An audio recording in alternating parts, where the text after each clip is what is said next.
With the new featured exotic armors list comes fresh builds, and with it, some that are whack and some that are wild. So let's talk about Geomag stabilizers.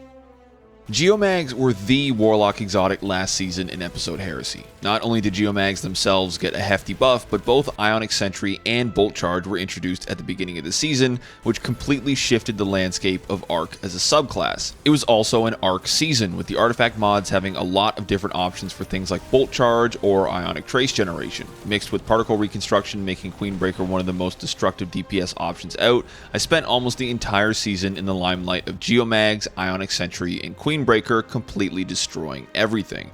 As a result of this dominance that Geomags had last season, I was really excited to try them out now in the Edge of Fate and see just how much of the juice of Geomags was thanks to the exotic and how much was thanks to episode Heresy. I wanted to wait until all the sandbox changes were rolled out during Ash and Iron to see what they were made of, and let me tell you, it was certainly worth the wait. I'm happy to report Geomags are still extremely fun and powerful, and I actually think they're even stronger now than they were last season. But similar to using them during Heresy, I think there's a lot of elements outside of Geomags that contribute to that. The most notable aspect right now is that Ionic Sentry and Arc Soul both count as grenades, meaning you can not only increase their damage through the grenade stat, but they also work with things like Spark of Shock to jolt targets on hit. This drastically increases your damage output and crowd clearing potential, but with things like Spark of Ions, or most importantly Electrostatic Mind, they're an unbelievable source of Ionic Traces. Electrostatic Mind has a very small internal cooldown, but it generates an Ionic Trace just about every time you kill a jolted or blinded target, which if you use Arc Soul will be pretty much every enemy you come across. With the ability regen you'll get from all the traces, you can easily generate rifts far before the one you're inside runs out, and since Geomags also gives you super energy from those traces, you can get supers in what feels like seconds. As you can see here, summoning my Arc Soul and walking down the shooting range to kill the 14 acolytes that spawn, I generate well over half of my super and 2 full rifts in under 20 seconds. Not only does Geomags enable this insane level of super generation, but it also turns Chaos Reach into the single highest damaging super on Warlock.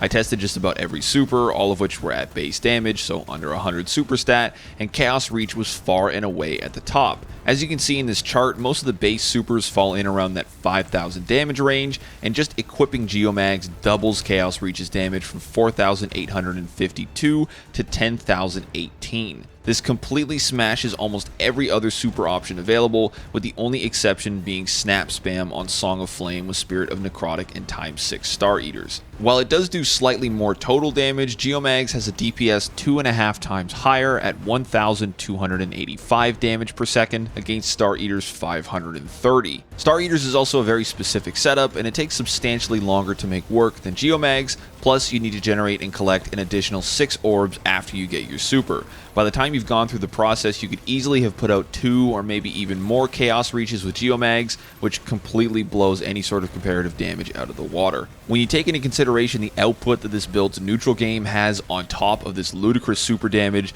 it far and away feels like the single heaviest hitting Warlock build I've run all season.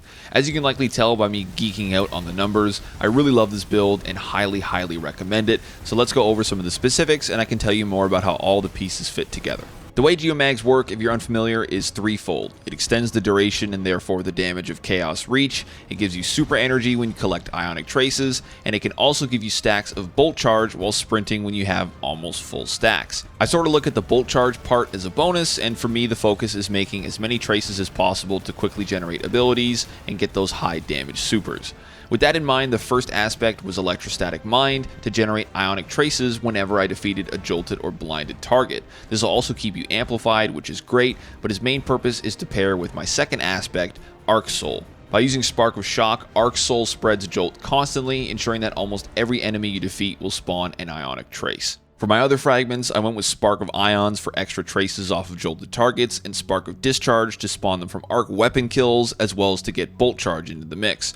Finally, Spark of Resistance helps to keep you in the thick of things, as your only survivability will be your healing rifts. I think there's a lot of different exotic weapons you could use with Geomags, but for me, Centrifuge was the perfect fit. When Centrifuge is fully overcharged, any kills with it create a blinding explosion, which can spawn additional Ionic Traces through Electrostatic Mind. Since Centrifuge's catalyst gradually overcharges the weapon while you're amplified, I think it's really easy to activate these explosions, as every one of those traces you collect will keep you amplified through Electrostatic Mind. If you didn't want to use Centrifuge, you could absolutely swap it out for a few options like Graviton Spike if you like hand cannons or just want an unstop stun, Trinity Ghoul if you want a really fun long-range option, and of course you can go with the classic option of Delicate Tomb. Delicate Tomb spawns a lot of Ionic Traces, and it uses those traces to massively buff its damage and performance, so if I was to choose another exotic, it would probably be Tomb. It is, however, not featured this season, so just to shake things up, I rolled with Centrifuge and really loved it. I don't think there's much in the way of specific armor mods I'd recommend outside of Elemental Charge, which can grant armor charge stacks when you pick up Ionic Traces. I'm pretty big on fonts right now, so this was the perfect fit to make sure I always had my fonts rolling and kept my abilities maxed out. I think you can use whatever armor set you'd like. I just ended up using Last Discipline for some extra special ammo generation and to get my stats where I wanted them, which was a higher priority for me in this particular build. There's a lot of stats I think are important, so getting the right spread was a bit tough. First, I wanted to make sure I had at least 80 in class so I could maintain my healing rifts, as your ability stats affect how much energy you get from Ionic Traces. I also used a class font to push it over 100, and I was able to always have a rift up on time, which was perfect. Second, I wanted to crank my super stat as high as I could to maximize Chaos Reach's damage, so I settled with a 140 stat and 2 super fonts, so I landed at 180 for a 36% buff. Finally, I wanted to push my grenade stat over 100 for some extra damage from my Arc Soul, and I landed on an 88 stat with 2 fonts for a total of 128 and an 18% buff. For the artifact mod, I'd highly recommend Shield Crush, as it increases grenade damage by 25% when you're amplified, which does include Arc Soul and will essentially always be active. Elemental Overdrive is great to net your arc weapons an extra 10% damage when you pick up a trace, and Elemental Coalescence and Refresh Threads will help give you a few more traces and a bit more ability energy. The game plan is really straightforward with this one, but the loop is really fun and really satisfying. You'll want to start off the fight by dropping your Rift to summon your Arc Soul until you have a safe space to work from. As your soul starts tagging and killing targets, it'll spread Jolt around and spawn Ionic Traces so you can start to regen your abilities. Do your best to maintain as much overcharge as you can on Centrifuge to not only get those explosions for CC and damage, but to help spawn extra traces along the way. Whenever your Rift is low, you can drop the next one to refresh your Arc Soul and keep you healed up, while you pop your super whenever you get the chance. I usually have a tendency to hold on to my super, but you generate them so fast with this build, my recommendation is to use them early and use them often. Everything will feed back into each other as you jolt and blind targets to make traces, re-upping your abilities, and keeping your super stocked up.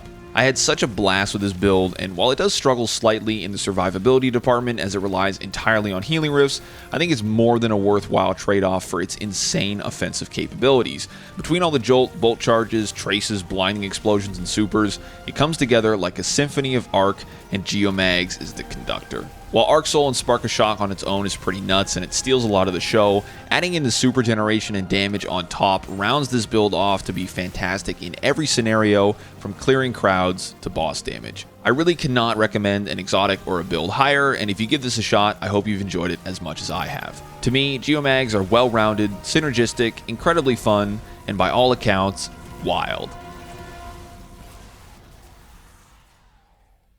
Thank you so much for watching. I hope you enjoyed the video. I just want to mention quickly, I'll be streaming on Twitch every Wednesday to Sunday starting at 7 p.m. Eastern over at twitch.tv/callmekimbo_. There's a link in the description, and I'm going to be playing Arc Raiders this weekend. So if you're interested, I'd love to have you by. There's also a dim link down below if you want to give my exact build a try, or if you want to use it as a base for your own spin on it. Subscribe to the channel to keep an eye out for more videos soon, and let me know in the comments what you think of Geomags.